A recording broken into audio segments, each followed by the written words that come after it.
माँ, हमने सारा सामान खरीद लिया है, चलो अब घर चलते हैं। घने बादल हो रहे हैं, कभी भी बारिश पड़ सकती है।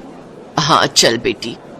वो दोनों घर जा ही रहे थे कि तभी बारिश शुरू हो गई। ओह नो माँ, जल्दी चलो नहीं तो हम भीग जाएंगे। वो दोनों तेज तेज कदमों से चलती हैं, लेकिन फिर भी वो भीग ही जाते हैं। माँ आ जाओ यहाँ इस बस स्टॉप के नीचे। अब क्या फायदा बेटी, अब तो हम भीग ही चुके हैं। फिर भी कम से कम हमारा सामान तो नहीं भीगेगा ना। वो दोनों माँ बेटी वहीं खड़ी होकर बारिश रुकने का इंतजार करने लगी। उसी बस स्टॉप पर रौनक नाम का एक लड़का बस का वेट कर रहा था। रौनक एक नजर बस के आने की राह को ताकता तो एक नजर सिंपल को। अरे क्या आप दोनों भी बस का ही वेट कर रहे हैं? नहीं, मैं और माँ तो बारिश के रुकने का इंतजार कर रहे हैं। ओह अच्छा, वैसे आप दोनों को जाना किधर है? जी बस यहीं पास के ही गाँव में। ऐसे ही कुछ दिन बीत गए, लेकिन रौनक सिंपल को अपने मन से नहीं निकाल पा रहा था, इसलिए वो सिंपल को ढूंढते हुए उस गांव आ पहुंचा। लेकिन काफी ढूंढने पर उसे सिंपल कहीं नहीं मिली। वो चलते चलते गांव के मंदिर जा पहुंचा। हे भोलेनाथ, मैं नहीं जानता कि वो लड़की कहाँ है, लेकिन अब उस तक पहुंचने के लिए तुम ही मेरे लिए कोई रास्ता निकालो। रौनक ने पलट कर देखा तो सामने सिंपल खड़ी थी। सिंपल भगवान शिव की बहुत बड़ी भक्त थी। वो हर रोज मंदिर आकर उन्हें जल चढ़ाती थी। सिंपल को देखते ही रौनक ने उसे अपने मन की सारी बात कह डाली। देखिए, इस बारे में अगर आप मेरी माँ से बात करो तो वही ज्यादा बेहतर होगा। सिंपल रौनक को अपने घर ले आई। मुझे आपकी बेटी से शादी करनी है माँ जी, इसके अलावा मुझे कुछ नहीं चाहिए, और मैं आज ही भगवान को साक्षी मानकर आपकी बेटी से ब्याह करना चाहता हूँ। गरीब माँ ने झट से अपनी बेटी का हाथ रौनक के हाथ में दे दिया और शिव जी के मंदिर में दोनों ने शादी कर ली। गरीब माँ ने अपनी बेटी से कहा, बेटी, इस गरीब माँ के पास तुझे देने के लिए कुछ भी नहीं है सिवाय इस आटा पीसने वाली चक्की के। दहेज स्वरूप ये चक्की तू अपने ससुराल ले जा। शादी के बाद सिंपल उस चक्की के साथ अपने ससुराल आ जाती है, जहाँ उसकी सास और मॉडर्न ननद उसे देख बहुत नाराज होती है। भैया, ये किस भिखारन को उठा लाए हो? तमीज से बात करो निकिता, ये तुम्हारी भाभी है। ए भिखारन, चल निकल मेरे घर से। अरे तुझ जैसी को तो मैं अपने घर की नौकरानी न रखूं, बहू बनाना तो बहुत दूर की बात है। ठीक है, फिर मैं भी यहाँ नहीं रहूंगा। ठीक है। फिर अपने बेटे की खातिर वो उसे अपने घर में रख लेती है। नई नवेली दुल्हन के घर में आते ही उसकी ननद और सास ने उसे घर के कामों में लगा दिया।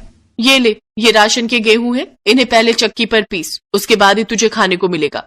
इस घर में रहने की जगह तो हम तुझे दे चुके हैं, लेकिन अपना गुजारा तुझे खुद ही करना पड़ेगा। बड़ी अकड़ के साथ निकिता ये बात बोलकर चली गई। फिर सिंपल ने चक्की पर गेहूं पीस कर अपने लिए रोटियां बनाई। दोनों माँ बेटी उस पर सितम करने लगी। उसे खाने को ठीक से नहीं देती, उसको जमीन पर सुलाती और सारा दिन घर का काम करवाती। एक रोज निकिता अपनी माँ से, माँ, बहुत दिनों से हम कहीं घूमने नहीं गए, चलो न शिमला घूम कर आते हैं, लेकिन सिर्फ हम दोनों, और कोई नहीं। उन दोनों की बात सुनकर बेचारी सिंपल उदास हो जाती है। फिर अगली सुबह निकिता और उसकी माँ विमला शिमला के लिए निकल जाती है। सिंपल जब अपने लिए नाश्ता बनाने लगी तो उसने सोचा, आज तबीयत कुछ ठीक नहीं लग रही। माँ जी और ननद जी घर पर नहीं है तो क्यों ना मैं डब्बे में रखे आटे की रोटी बना लूं। नहीं, ये धोखा होगा, मैं गेहूं पीस कर ही अपने लिए रोटी बना लूंगी। भोलेनाथ उसकी ये ईमानदारी देख रहे थे। फिर जैसे ही सिंपल चक्की लेकर गेहूं पीसने बैठती है, तभी वो सब गेहूं सोने में बदल जाते हैं। अरे ये गेहूं, ये तो सोना, लेकिन ये हुआ कैसे? तभी भगवान शिव उसके सामने प्रकट होते हैं। सिंपल उनके सामने हाथ जोड़कर खड़ी हो गई। सिंपल, मुझे तुम्हारी ईमानदारी बहुत पसंद आई, इसीलिए मैंने तुम्हें इस छोटे से उपहार से नवाजा है। तभी शिव जी अंतर्ध्यान हो गए। फिर शाम को रौनक घर आया तो सिंपल ने उसे सारी बात बताई। फिर सिंपल ने उन गेहूं को बेचकर अपने लिए नया घर ले लिया। उधर उसकी ननद और सास को वापस आकर ये बात पता चली। ये भिखारन तो बड़ी किस्मत वाली निकली, जो रातों रात फर्श से अर्श पर आ गई। अब रौनक ने अपना अलग काम शुरू कर लिया और अपने भाई का बिजनेस पर से साथ छूट जाने की वजह से निकिता को बिजनेस में काफी नुकसान हुआ और उसका सब कुछ बिक गया। उधर रौनक का कारोबार दिन पर दिन बढ़ने लगा और उसके पास खूब पैसा आ गया। फिर जब सिंपल को ये बात पता चली तो वो उन दोनों को अपने साथ अपने नए घर में ले आई। हमने तो तुम्हारे साथ कितना बुरा किया भाभी, लेकिन फिर भी तुम, मुसीबत के वक्त तो परिवार ही काम आता है ना दीदी। और फिर माँ और बहन कितना भी कुछ कह ले, लेकिन उनसे नाराज नहीं रहा जाता, और आप दोनों तो मेरे लिए माँ और बहन समान हो। सिंपल की बात सुनकर निकिता और उसकी माँ को अपने किए का एहसास होता है और वो दोनों सिंपल से माफी मांगती हैं। सिंपल उन दोनों को माफ कर देती है। फिर वो सब खुशी खुशी एक साथ रहते हैं।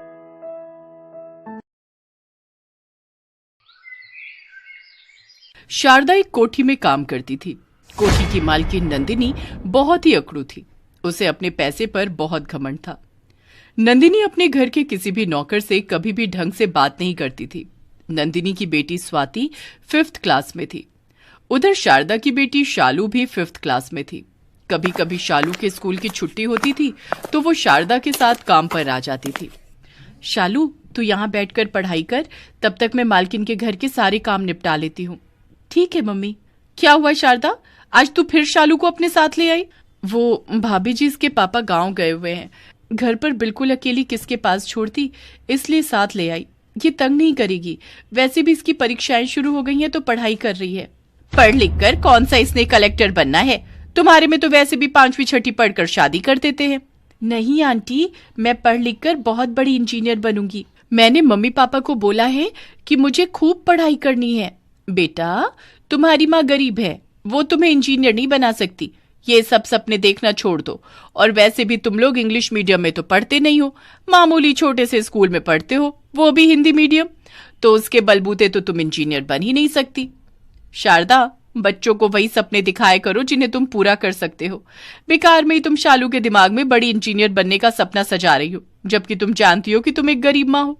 शालू का मन उदास हो गया। जब वो शारदा के साथ घर जा रही थी तब उसने उससे पूछा, मम्मी, गरीब क्या होता है? और आंटी हमें गरीब क्यों कहती हैं?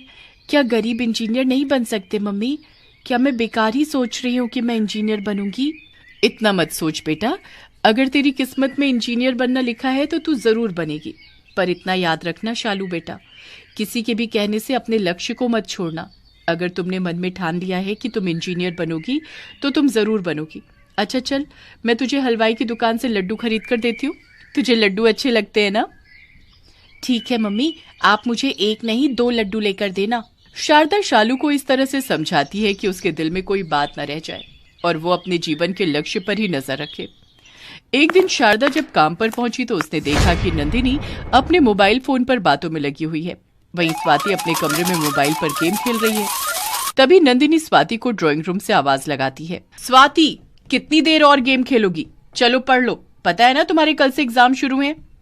मॉम, बस थोड़ी देर और खेलने दो ना, अभी मैं बहुत बढ़िया गेम खेल रही हूँ। मैं पढ़ लूंगी मॉम, मुझे सब कुछ आता है। स्वाति बिटिया, कमरे में झाड़ू लगा लूं? नहीं आंटी, अभी मैं गेम खेल रही हूँ, आज मेरी छुट्टी है स्कूल की। अभी आप रहने दो, थोड़ी देर बाद लगा लेना।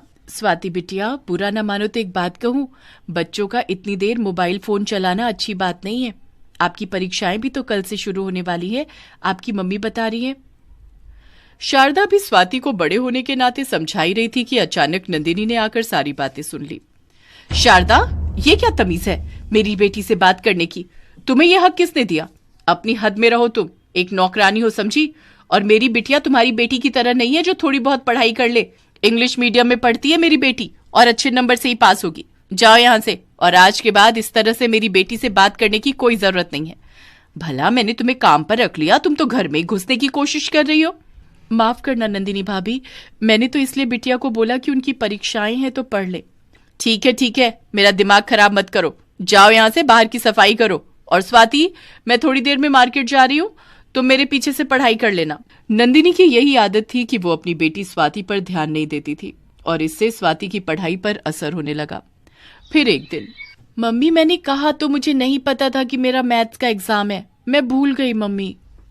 अब कैसे होगा, तुम्हारे पापा भी घर पर नहीं है, ट्यूशन में तुम ध्यान नहीं लगाती हो, इतने सारे कोर्स को 2 दिन में कैसे पूरा करोगी? मैं भी तुम्हें बिल्कुल नहीं पढ़ा पा रही हूँ, कितना ही पढ़ा लूंगी। सैटरडे संडे का ऑफ था, इसलिए शारदा के साथ शालू भी आई हुई थी। शालू के एग्जाम खत्म हो चुके थे। शालू नंदिनी के पास आई और बोली, आंटी, अगर आप कहो तो मैं स्वाति की हेल्प कर सकती हूँ। मेरे एग्जाम खत्म हो चुके हैं, मैं स्वाति को मैथ्स पढ़ा दूंगी। तुम कैसे पढ़ाओगी शालू?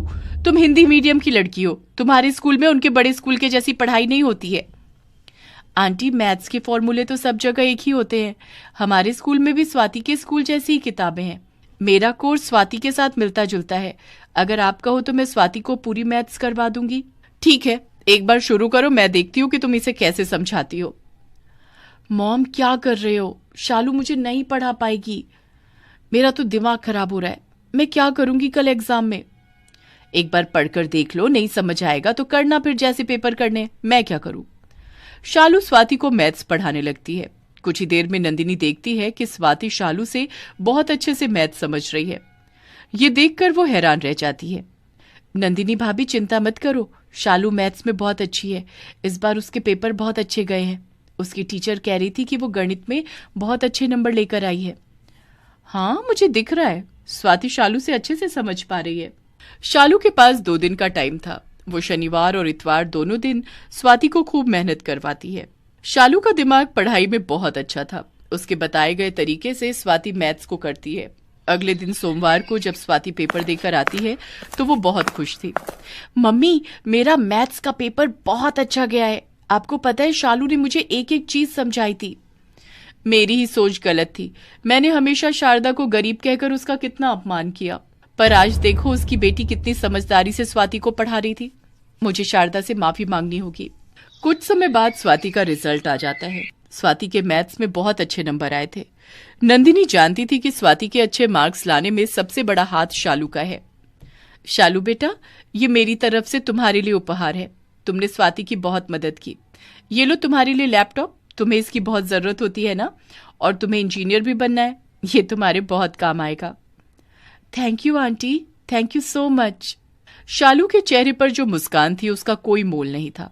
नंदिनी जानती थी कि शालू ने जो स्वाति के लिए किया वो भी काबिले तारीफ था। नंदिनी पैसे वाली थी। वो एक गरीब माँ की बच्ची का भविष्य बनाने में मदद कर सकती थी। एक गरीब की बच्ची का सपना पूरा होने में थोड़ी सहायता कर सकती थी। उसकी इसी सोच ने उस दिन से उसके व्यवहार को बदल दिया। अब कभी भी स्वाति को पढ़ाई में कोई परेशानी होती तो नंदिनी शालू को बुला लेती। नंदिनी ने देखा कि व्यक्ति अमीर या गरीब कुछ नहीं होता, व्यक्ति का चरित्र मायने रखता है। अच्छी संगत में रहने से बच्चे अच्छी सीख ही लेते हैं। स्वाति को बार बार पढ़ने के लिए कहा जाता था, पर आज वो भी शालू के साथ रहने